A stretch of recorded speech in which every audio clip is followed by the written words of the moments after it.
Greetings and thank you for standing by. Welcome to the AMC Entertainment third quarter 2022 earnings conference call. During the presentation, all participants will be in a listen-only mode, and afterwards we'll conduct a question-and-answer session.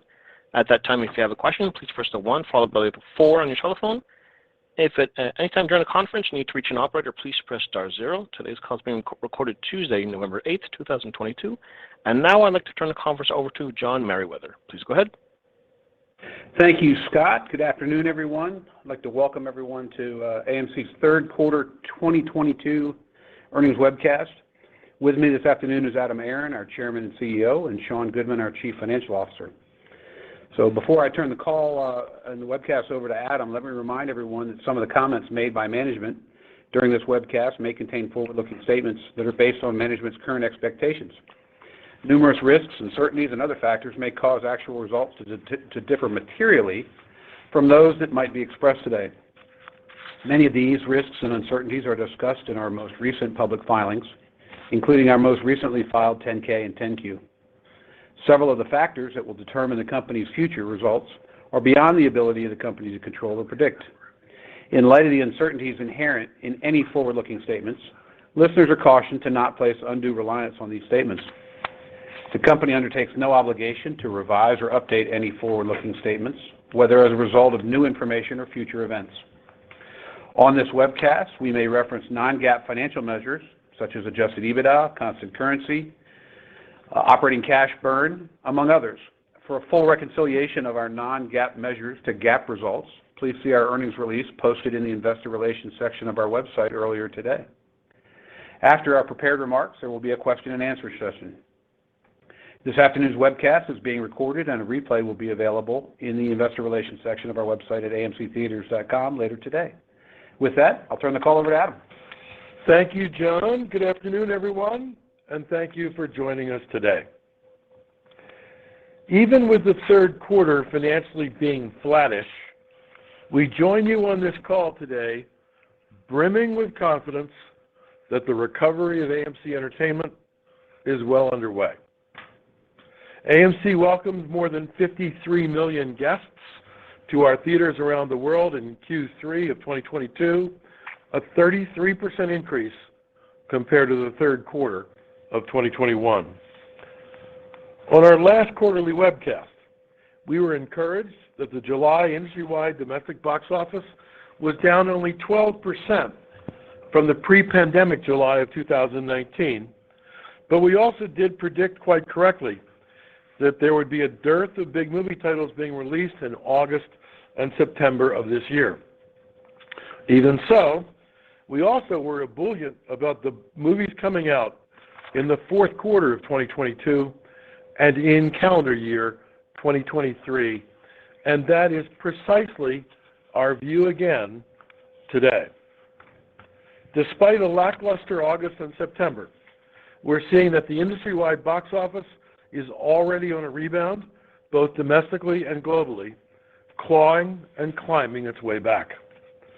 In looking at the fourth quarter of 2022, it's worth noting that Warner Bros. Black Adam, released in mid-October, had the highest domestic box office opening weekend gross of all time for any movie featuring Dwayne Johnson as a leading man. I also can confirm today that our advanced bookings at AMC and Odeon for Black Panther: Wakanda Forever are frothy and robust. We are about as certain as we can be that the so-called Black Panther 2 will be one of the biggest movies of the year, and that its ticket sales might even cause it to rise as high as the second biggest movie of 2022, behind only Top Gun: Maverick. And of course, Q4 will continue with Disney's Strange World, with James Cameron's Avatar: The Way of Water, and with Damien Chazelle's Babylon. Anchored by a strengthening fourth quarter of 2022, let's get a better sense of this recovery by briefly going back to the beginning. Recall that when the pandemic hit the scene in early 2020, the industry-wide domestic box office which is the basic measurement of the size of our industry, fell by more than 4/5 for the full year of 2020, leading to the lowest box office grosses since 1981. But in comparing to 2020, the domestic box office more than doubled in 2021. Our expectation for the full year of 2022, when this year is all over, is that the domestic box office will have dramatically risen and increased yet again by not quite, but almost by 75%. And while no one's crystal ball is perfect this far in advance, based on our analysis of the movie titles currently expected to be released in 2023, we think that next year's box office should grow yet again by between 15 and 25%, and possibly by even more. Our confidence in looking ahead stems not only from a growing industry-wide box office, but also because of the demonstrated agility of the AMC board and management team to skillfully navigate our way through crisis. Since the beginning of the pandemic, we have taken bold and decisive steps to ensure a recovery for AMC Entertainment by taking action after action after action to enhance our marketing appeal and our operating profitability, while at the same time brilliantly raising capital.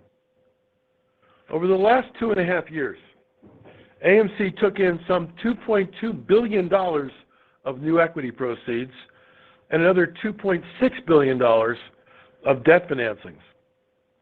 In addition, we were able to amicably negotiate almost $1.5 billion of further benefit from asset sales, government support, and concessions from both our lenders and our theater landlords.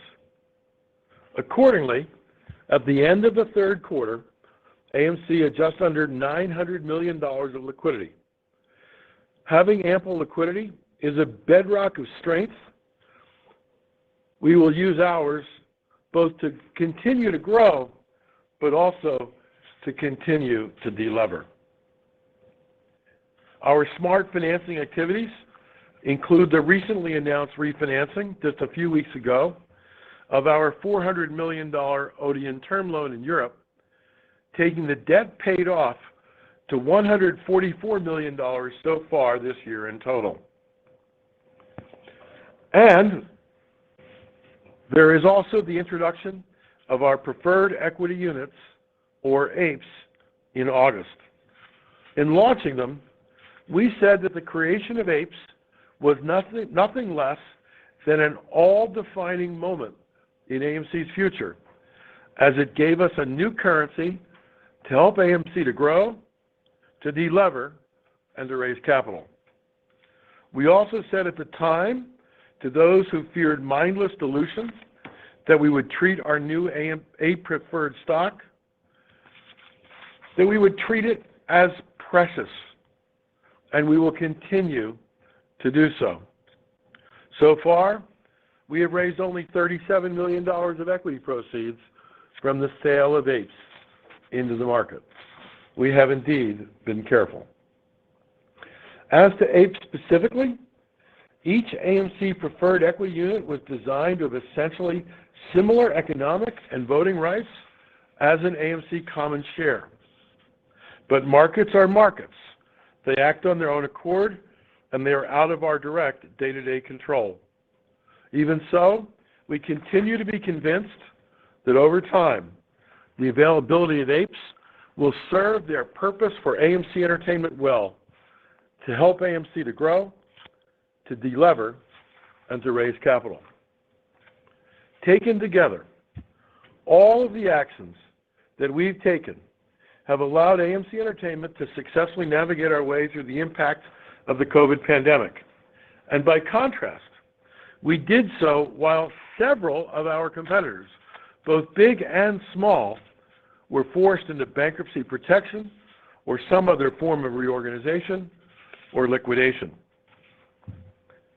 In 2021 and 2022, We wisely pruned our circuit by adding theaters where it made sense to do so and by aggressively shedding about 7% of our theaters. Indeed, AMC and Odeon permanently closed old or tired buildings with marginal or negative profitability that had reached the end of their productive life cycles.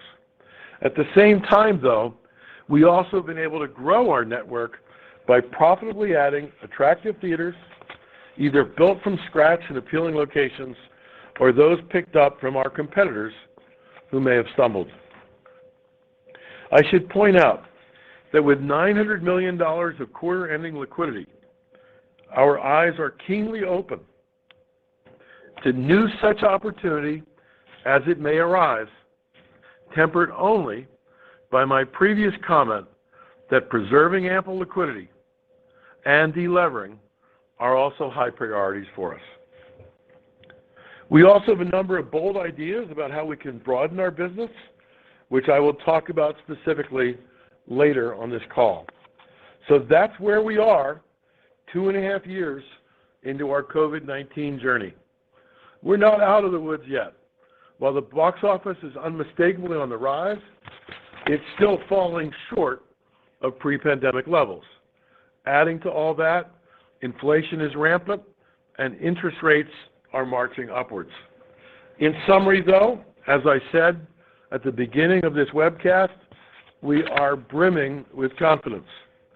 We know what we're doing, and we will manage AMC with all of our skill and determination as we strive to rise to the challenge.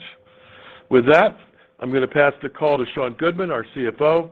After that, I'll come back to talk about some key developments and answer your questions. Thank you, Adam, and thank you to everyone for joining us this afternoon. While the third quarter started off strong, August and September were, as we expected, relatively quiet. Nonetheless, the quarter still saw revenue growth of 27%, and that number is 32% in constant currency when compared to the third quarter of 2021. Comparing Q3 2022 to the prior year's third quarter, the growth in revenue was offset by box office concentration with a resulting increase in film exhibition costs, a reduction in government assistance, and inflationary cost pressures. The result for the quarter was a small consolidated adjusted EBITDA loss of $12.9 million compared to a $5.3 million loss a year ago. Note that our domestic adjusted EBITDA in Q3 of $1.2 million was an improvement of $31.3 million compared to the prior year, while the international business, which enjoyed meaningful government assistance in 2021, experienced an adjusted EBITDA loss of $14.1 million compared to adjusted EBITDA of $24.7 million a year ago. Now let's just step back and look at our recovery over the last 9 months. Year-to-date, consolidated adjusted EBITDA is a positive $32 million compared to an adjusted EBITDA loss of $450 million for the same period a year ago.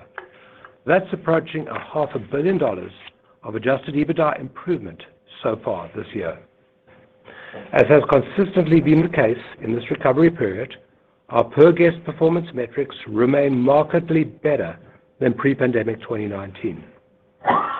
For Q3 2022, on a consolidated basis, total revenue per patron was $18.21, approximately 21% higher than Q3 of 2019.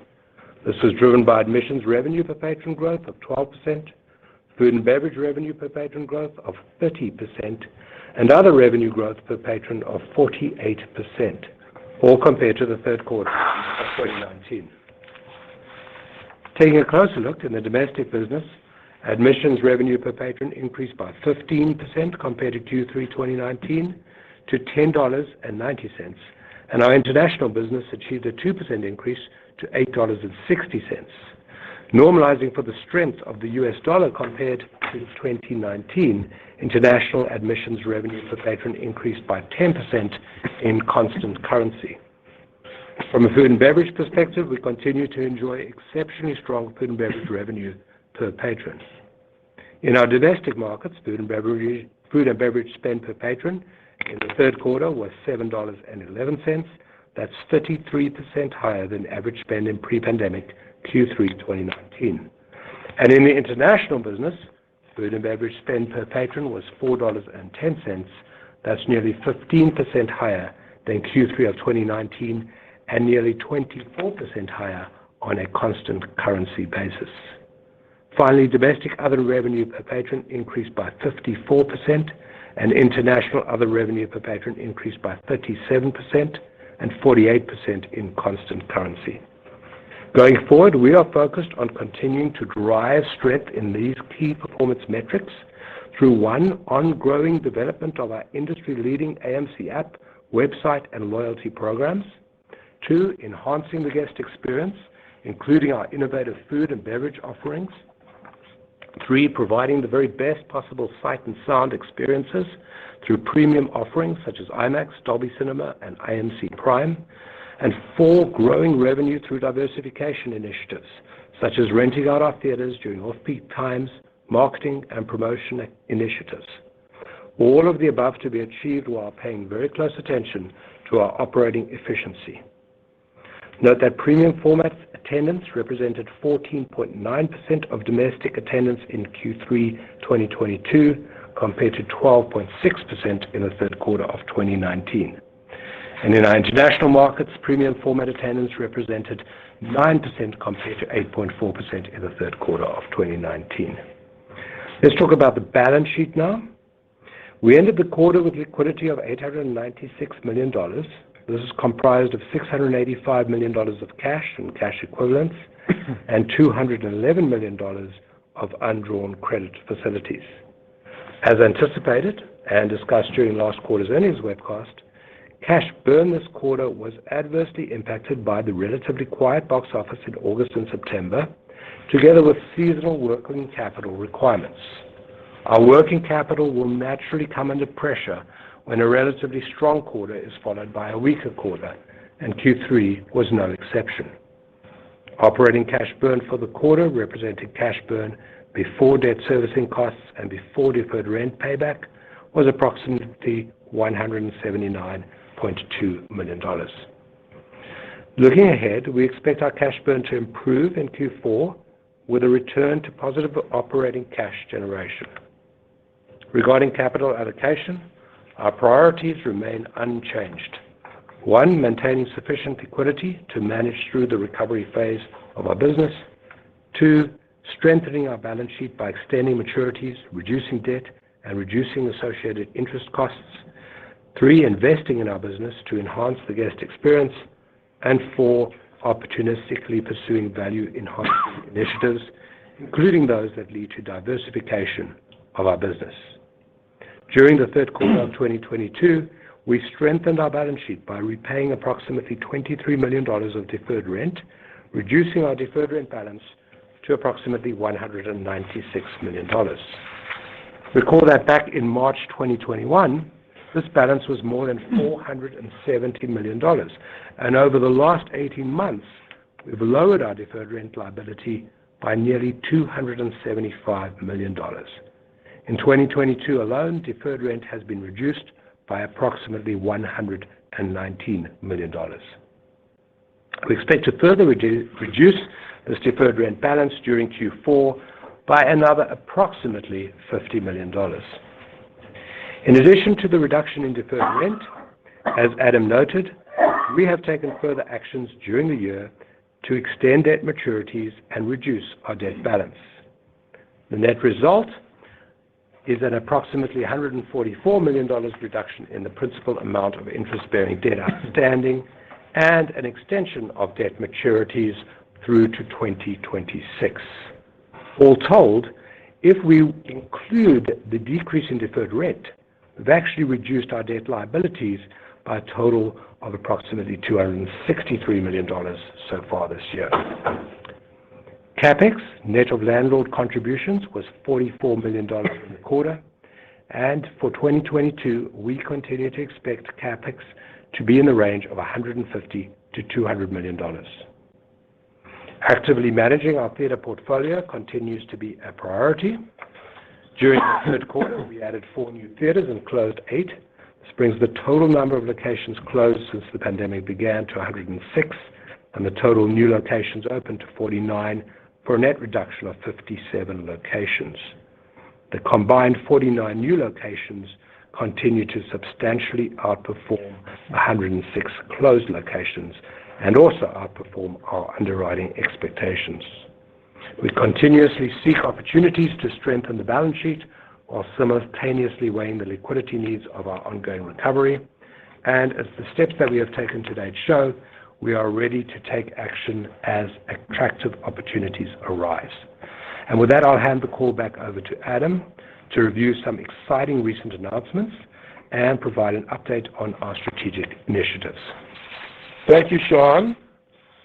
Before we head to your questions, I'd like to debunk a few myths, but also to address what I think is the single most important topic facing the movie theater industry of today, as well as several operational, environmental, and business development concepts directly on the horizon as we continue to innovate at AMC.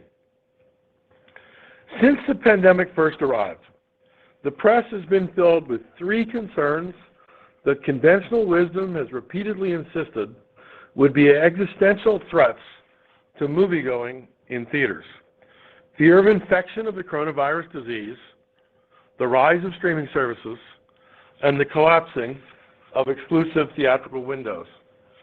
On the disease risk, thanks to vaccines, medicines to deal with COVID like Paxlovid, and the fact that so many people have antibody protection because they already experienced a COVID infection, dealing with COVID now has transitioned from pandemic to endemic.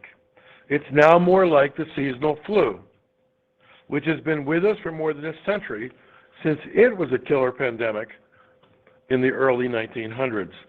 People will still come down with COVID-19, but it's no longer the commerce-destroying thing that it was back in 2020 and 2021.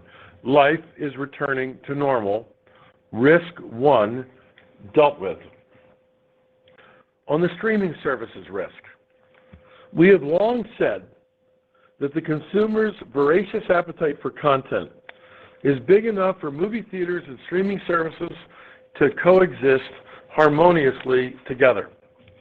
The results from Spider-Man: No Way Home last winter, from Top Gun: Maverick this past summer, and from the expected big grosses this weekend from Black Panther: Wakanda Forever will again remind us all that movie theaters can thrive even with the consumer having a multitude of streaming services that are choices as well.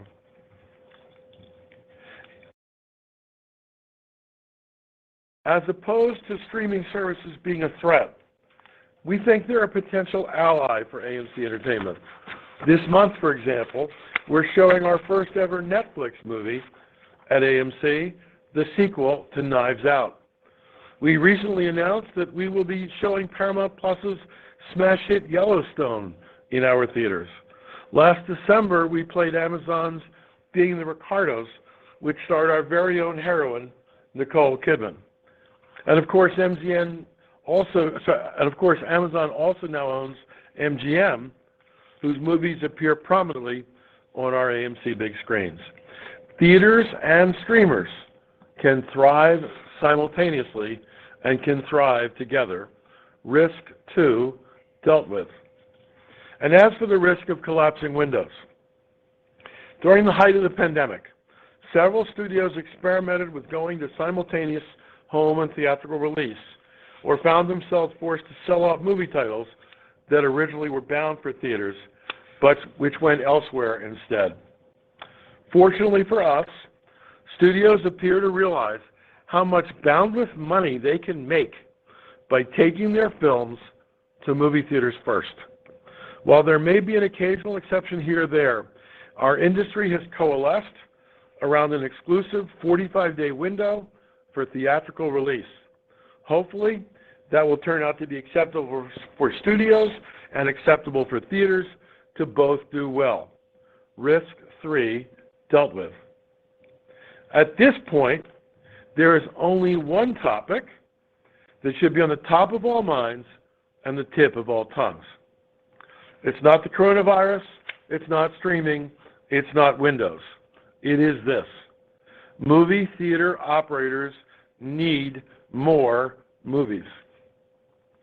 Because of pandemic-induced production delays, the number of big movie titles being released by the major studios is still down considerably, down 20 to 30% versus pre-pandemic norms. We eagerly await more film product to show, but I also can report to you today that we are seeing considerable progress on this front. Every few months, I have the opportunity to meet in person with the leaders of all the major studios in Hollywood.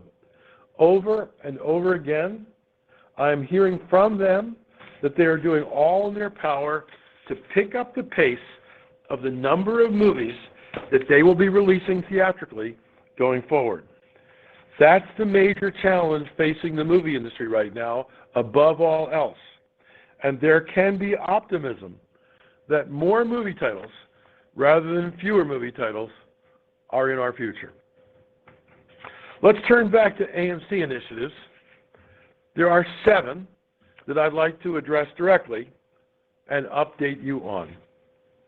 1, given the financial struggles of many other companies within our industry, our eyes are wide open to opportunity that may arise for AMC.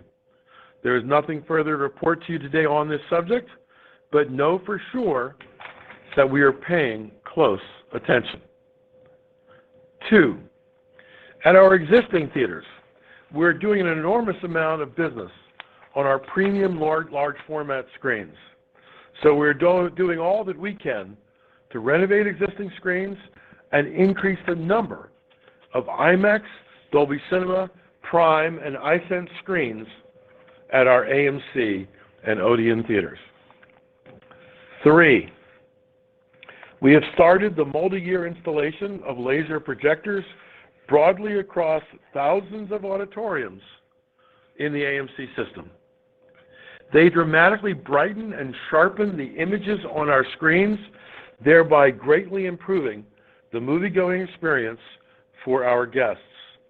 Laser projection is also the biggest single green initiative that AMC has ever launched, as they decrease energy consumption and they eliminate the need to dispose of depleted halogen bulbs in landfills. 4, just yesterday, we announced a truly exciting partnership with Zoom, in our view, the world's leading video communications platform, to enter into the multi-billion-dollar meetings market for corporate and other meetings.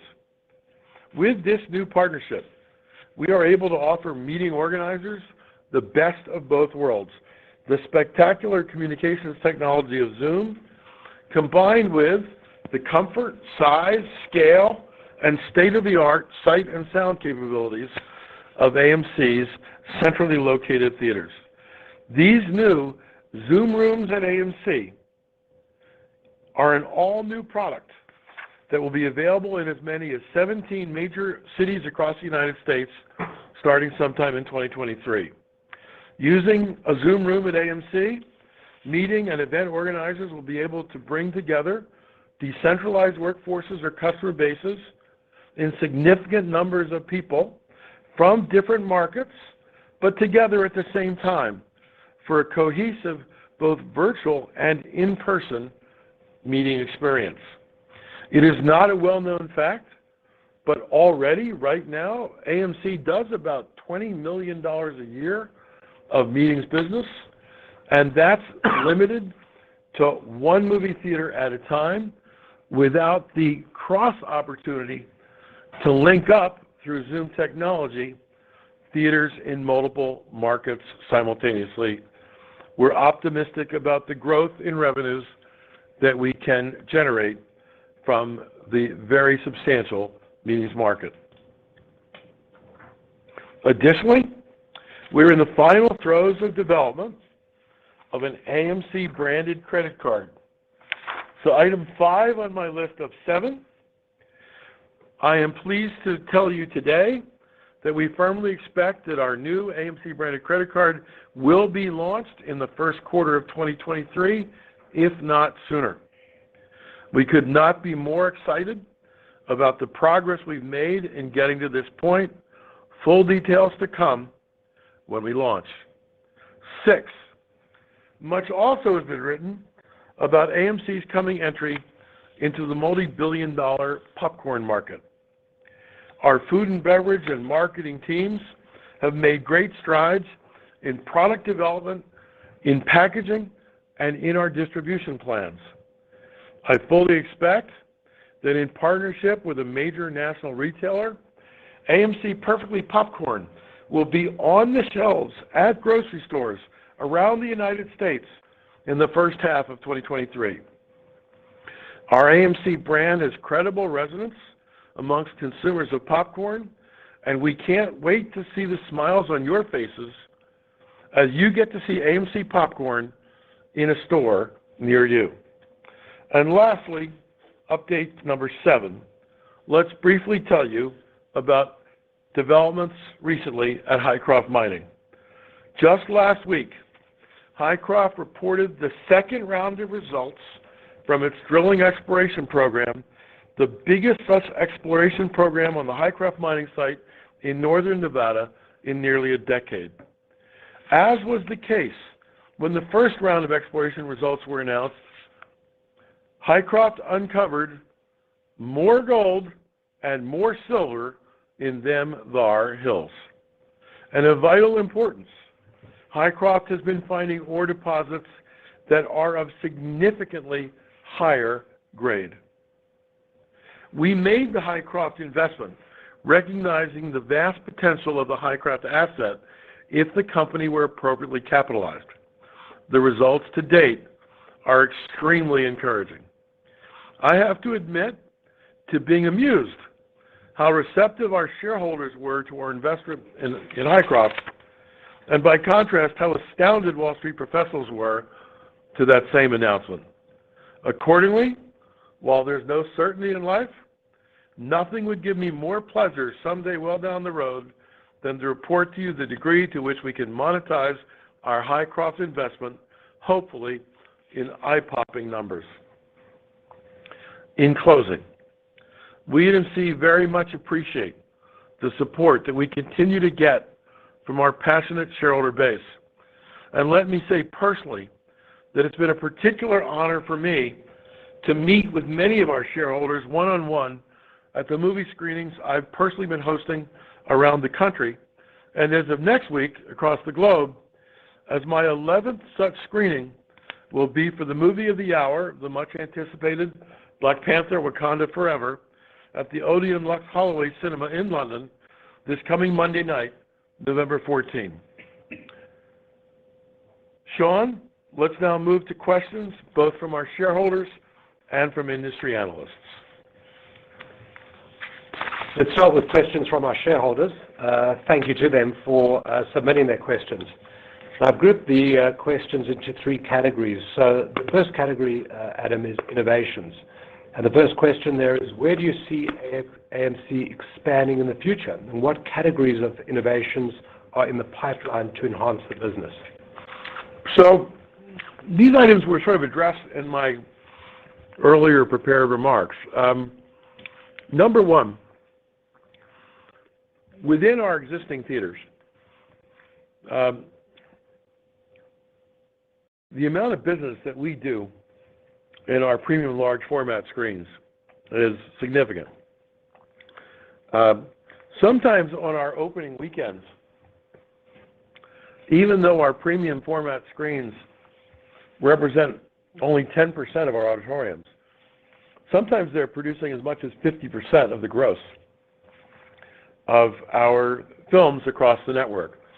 So it makes sense for us to increase the number of premium format, large format screens in our system. And that we are doing. We're going to introduce more IMAX screens, more Dolby Cinema screens, more iSense screens, and more Prime screens. So that's happening.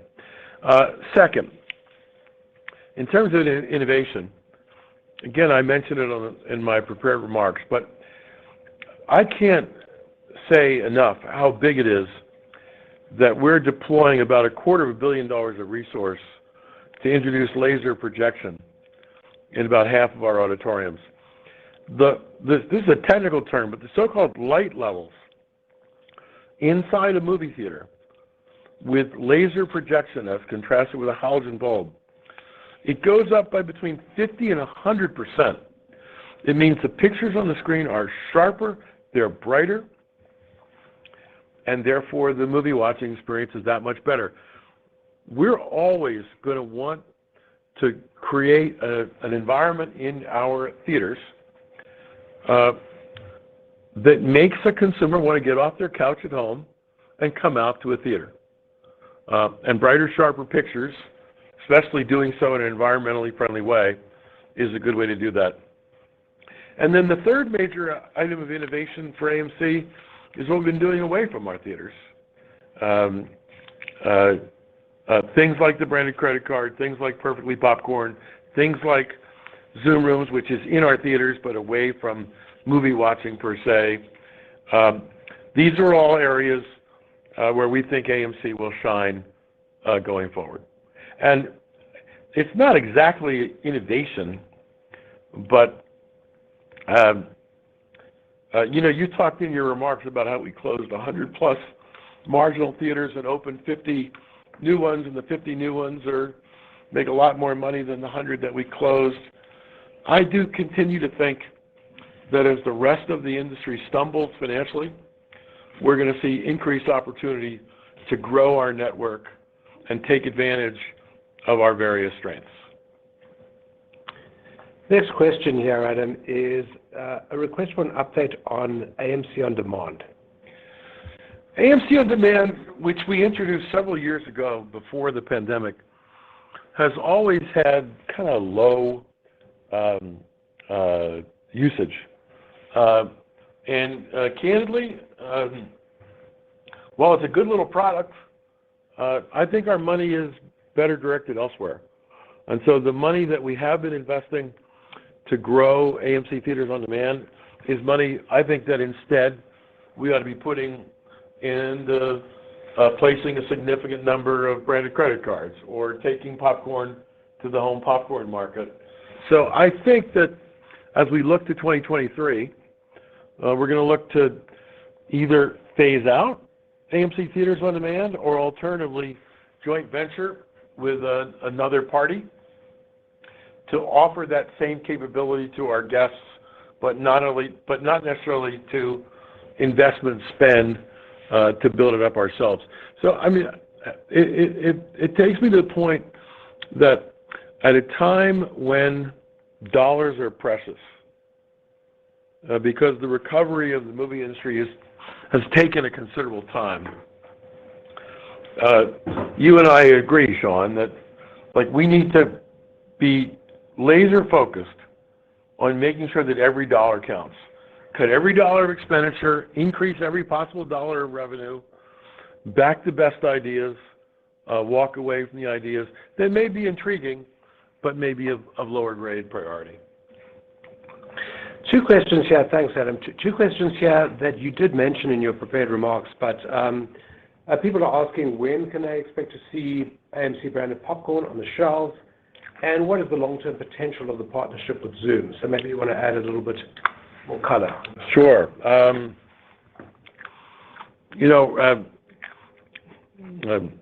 and I have been at many a taste testing of one recipe after another for our ready-to-eat popcorn and our microwavable popcorn that's going to hit shelves in the first half of 2023.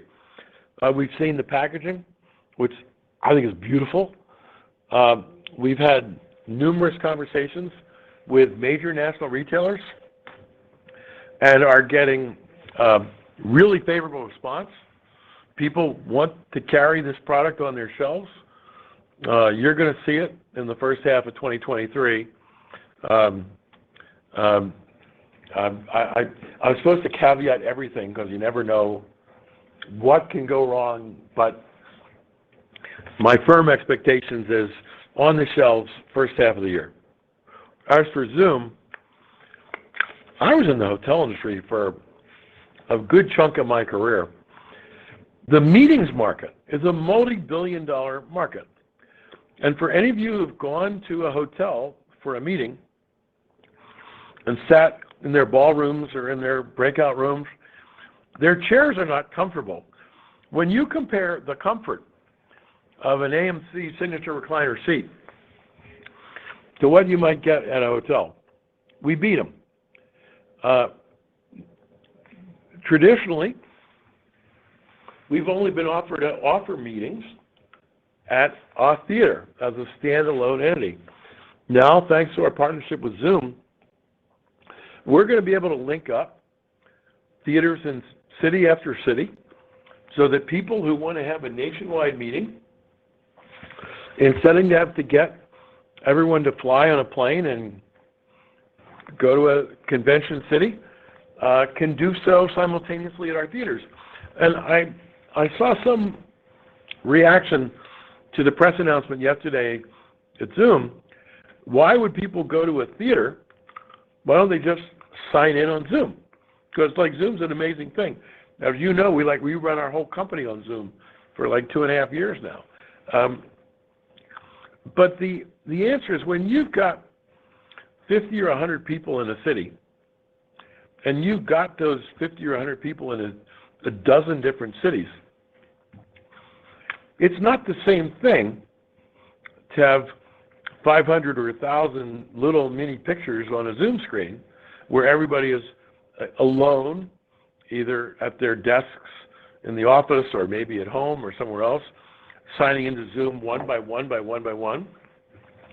This gives us the best of both worlds because people can still gather in a medium-sized group in a city and be hooked up through really sophisticated Zoom technology in another city, or in another city, in another city, in another city, because we could hook up multiple cities with no problem. And I got to tell you, this idea was the idea of the CEO of Zoom, who literally called us up and wanted to share with us his idea how Zoom could make AMC theaters a compelling entry into the meetings market. And the second we heard the idea, we were all for it, and we think the financial opportunity is big. Remember, we already do $20 million a year in meetings business, and that's without the ability to link city after city at the same time. So don't want to give a specific goal, but hopefully the revenue opportunity is large. Thanks, Adam. So a question about our operations, especially looking into 2023 in the current environment. The question is, we're all seeing the impact of inflation on our daily lives. How's this impacting AMC? So for those of you who are under the age of 35 on this call, you probably don't even remember what inflation is. But for those of us who are old enough to remember Jimmy Carter when he was president of the United States, we lived through inflationary periods, and they stress the system because costs rise. And if you want to know how much they raise costs, just look at what the national inflation rate is. That tends to be the cost that everything goes up in the country. What's particular, so in terms of a starting point, when you hear inflation statistics being reported nationally, you should assume that AMC's costs are going to go up by a similar amount. Having said that, what is very unusual in AMC's case is that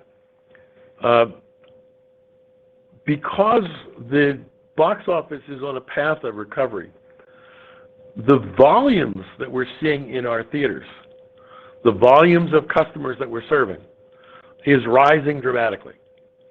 And as a result, we pick up operating efficiencies and increased operating productivity because the number of guests coming into our theaters is coming down, essentially because we're spreading our fixed costs over more people. So we're in the enviable circumstance that we've got a mitigating offset to inflation. The increasing productivity that comes from being able to spread our fixed costs over a larger customer base is offsetting a big chunk of the inflationary costs that would otherwise not be mitigated without this increasing volume of customers for productivity gains. Adam, the next section here is a couple of questions about the stock. And the first one here is, please explain why you believe the stock has gone down and why management has been generally silent on this matter. So this is the biggest question of the day, isn't it? Let me start by saying I am a major AMC shareholder.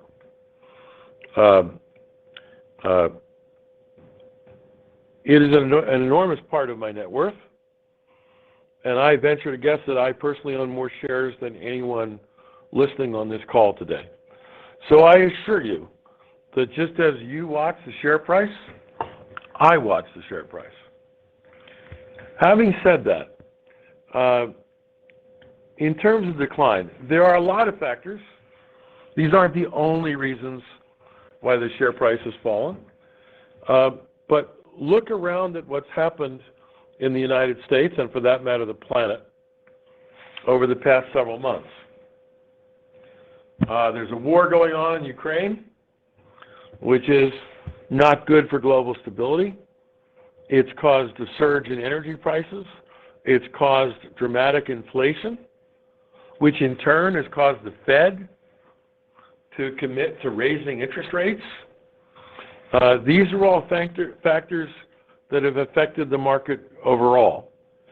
In the case of the movie theater industry, in early September, Cineworld also declared for Chapter 11 bankruptcy protection, which also created a certain amount of agita around the movie theater industry and our share price. It also does depend on what your time frame is, of course, because while the share price is lower than it was in, let's say, June of 2021, it's still a lot more than it was in January of 2021. But what I just said is about all you'll ever hear me say about our share price. Because you asked, so like, why is management silent on this subject? There are things called securities laws in the United States. And if you're the CEO of a public company, it is much better for you to be talking about the state of the business than the state of the share price. And I know this is frustrating to some of you who would like me to comment all the time, but prudence says that our focus and our public focus should be what we're doing to bring back the health of the business over the short, medium, and long term. And that's what we should be talking about. And so that, in fact, is what we have been talking about. We said earlier in the year that you should never interpret silence as inaction or indifference. We are aware this subject is very important to you and to all of us as significant shareholders of the company. Having said that, our focus and our public commentary is usually constrained to what's in the best interest of the business, what's the future of the business, what are the risks inherent in the business, and that's what drives our public commentary. Thanks, Adam. And there's a follow-up here which is asking, can we reverse split the APE shares? It's something that's legal to do, but interestingly, an action like that would require a shareholder vote, which should remind us all, since there are many shareholders on this call, this is your company. Day to day, we run it. We do our best on your behalf, but on major topics of governance, shareholder vote is required, and that would be one, for example, that we would have to take out to the shareholders for their opinion and their consideration, and ultimately their decision. Great. And then a question on disclosure here. Someone is asking, will you provide information on the number of shareholders and the number of shares that have been directly registered with the transfer agent, Computershare? So for those of you who don't know what direct registration of shares is, our transfer agent is Computershare, and most of you hold stock through brokerages. Some of you own stock that's directly registered with the company through our transfer agent. A primary benefit, I suppose, for you when you register your shares directly with the transfer agent is that transfer agents do not allow for shorting of shares, whereas most brokerage firms do. And so what we've heard from some of you is that to make sure that your shares cannot be shorted, you want to register them directly with the company and a transfer agent, which is your right as an owner of a public security. We haven't given any guidance to any of you to do that or not do that. It's entirely your call. I should point out it's a small number of people who have done it. As best I can tell, it's around 15,000 or so of our millions of shareholders who decided to directly register shares, and I think they've registered in the neighborhood of 10 million shares or apes with our registrar. And we've decided that this is a number that is one of these numbers that we should publicly release. So when we file our 10Q for the third quarter, we're going to announce in the Q what the number of directly registered shares is. Excellent. And then the last question that I have here, and then we can go on to questions from analysts, is do you have any comments regarding the acquisition of Twitter by Elon Musk? That's quite a question.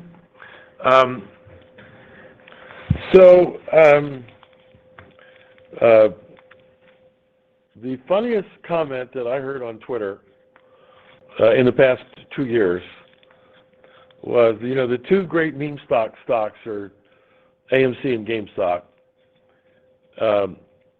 And then there's Musk, and the guy who runs AMC is Adam Aron, that begins with an A, and Ryan Cohen, that begins with a C, runs GameStop, and of course there's Elon Musk, and somebody strung together that AMC was Aaron, Musk, and Cohen, which is quite something to behold. But Mr. Musk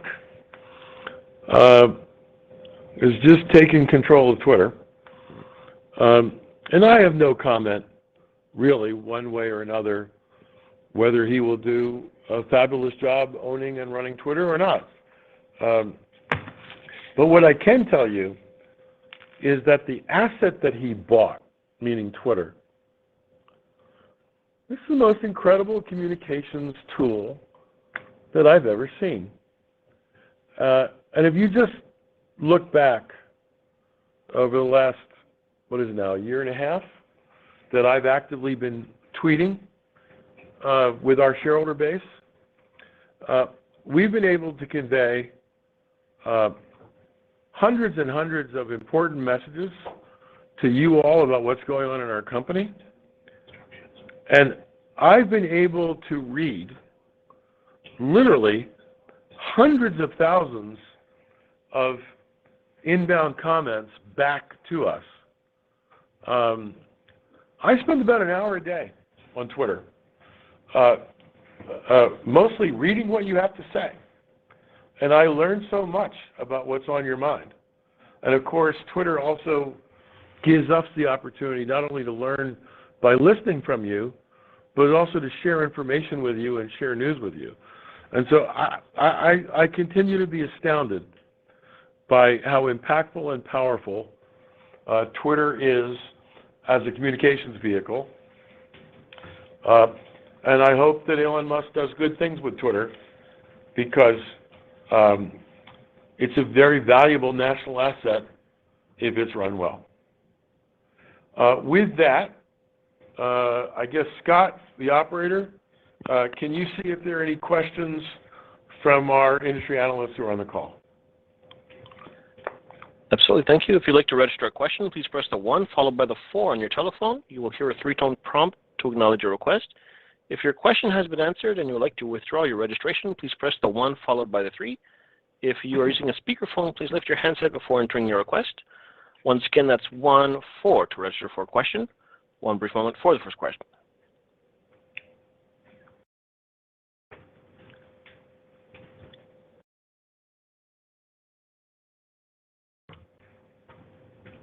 And we have a question from the line of Jim Goss with Barrington Research. Please go ahead. Your line's open. Good afternoon, Adam. Hello, Jim. How are you doing? We're all good today. How are you doing? Good.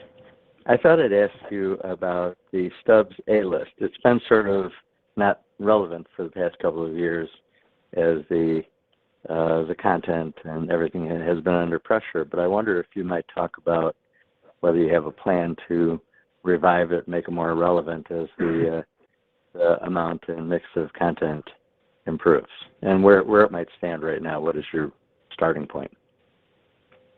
Sure. The A-List was, for those of you who aren't totally familiar, A-List is our subscription program, up to 3 movies a week for a fixed price of between $20 and $25 a month, basically.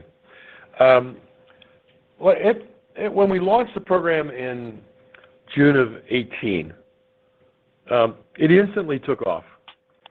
And it popped up to as much as 15% of our total moviegoing in the United States. And we have a similar program, by the way, in London called Limitless and in Germany at our Odeon theaters in the UK and our UCI theaters in Germany. In Europe, the Limitless program has grown considerably. And back in the height of the pandemic, when our theaters were all closed, obviously there was nobody paying us $25 a month to go see 3 movies a week because all our theaters were shut. So we put AMC A-List on pause in the United States and cranked it up last year. The good news is we're already back to between 600,000 and 700,000 A-listers, up from 0 during the pause. And again, we're seeing, depending on the title, 10 to 15% of our total moviegoing is coming from A-list members. So the A-list numbers have continued to rise from the second that we unpaused the program. If you look at A-listers as a percentage of our total moviegoers, it's kind of on par with where it was prior to the shutdown. And we intend to be very aggressive going forward to continue to attract people to the program. Okay, the one other thing I might ask. Yeah, sure, go ahead, Jim. Okay. Now, I was thinking with alternative content, you've had an opportunity to try a number of things for the same reason. The theaters have been under pressure. I'm wondering if there are any things you've shown on your screens that you think have some promise to be more than just better than nothing else. Yes, is the answer to your question. So we had good success with the concerts that we showed, whether they were live or taped. We had good success with WWE and UFC events. and we've experimented with some professional sporting events. For all those things, concerts, the various sporting events, we need to secure what are called rights, broadcast rights, from the leagues or the owner of the IP. And in all cases, we were encouraged by the results, and so we will be on a path to try to negotiate rights with the various IP holders so that we can grow our alternative content going forward. All right. Thanks a lot. Thank you, Jim. Operator, am I correct, Scott, that we're done with questions for the day? Correct. There are no further questions at this time. Great. So to all of you who joined us today, thank you. I think I'd like to close the call with two thoughts. I said in my opening remarks that we're brimming with confidence as we look at the recovery path that AMC is on. That's the first comment. The second comment is to keep us continuing to be encouraged and brimming with confidence. Black Panther, Wakanda forever. Black Panther, Wakanda forever. Black Panther, Wakanda forever. It's going to be a big weekend in the movie theater business, and we're excited to be talking to you today just ahead of this new very big movie being released theatrically. Thank you for joining us. We'll look forward to talking to you again next quarter. That concludes the call for today. We thank you for your participation and ask that you please disconnect your line.